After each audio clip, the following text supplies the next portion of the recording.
ของอำเภอปาติวของเฮานะคะซึ่งอำเภอปาติวของเฮาได้นำเอาทาฟอนของแม่บุญอีสานเป็นท่าของอีสานแท้ๆ48ท่าโดยคุณแม่ดร.สวีวรรณดำเนินศิลปินแห่งชาติเป็นผู้รวบรวมไว้ที่วิทยาลัยนาฏศิลป์ค่ะและการแต่งกายของเฮาย้อนไปเมื่อปีพุทธศักราช 2529 ในห่วงของปีพุทธศักราช 2529 หอด 34 ค่ะเพื่อบ่เป็นการเสียเวลาขอเชิญรับชมรับฟังการห้องกาบเซิงฟอนประกอบกาบเซิงโบราณของจังหวัดของอำเภอปาติ๋วจังหวัดยโสธรเชิญรับชม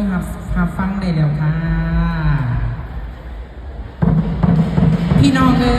ยเสียงเทปบ่เคยสิ้นเสียงพิณบ่เคยลาเอกลักษณ์คาลำนี้แท้ทั่วอีสานเข้ามาพากันสร้างมรดกสืบต่อของที่มีอยู่แล้วอย่าให้ถิ่มเปล่าได้เด้อพี่น้องเด้อพี่น้องเด้อ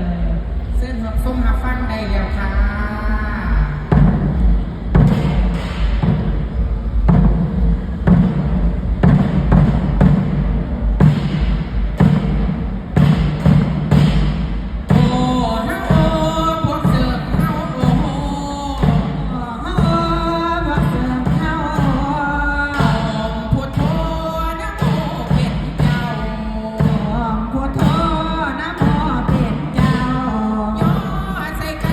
พ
เอ๋ยบ่อยากไกลจากหน้าเวลานั้นหักมาไหล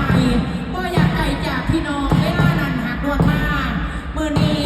ลูกหลานทางอำเภอปาติ๋วขออำลาจากพี่จากน้องโชคดีสวัสดีมีไส้สุขูสุขคนค่ะ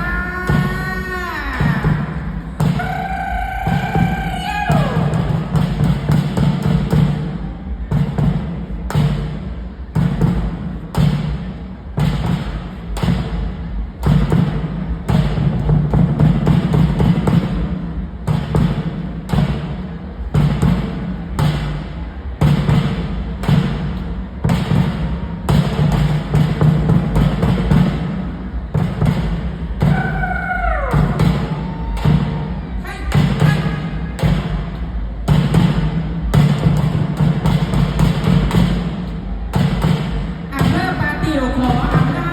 จากพี่จากน้องปีหน้าฟ้าใหม่พบพอกันใหม่ค่ะ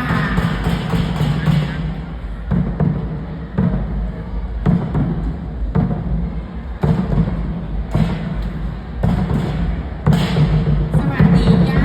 สวัสดีจ้า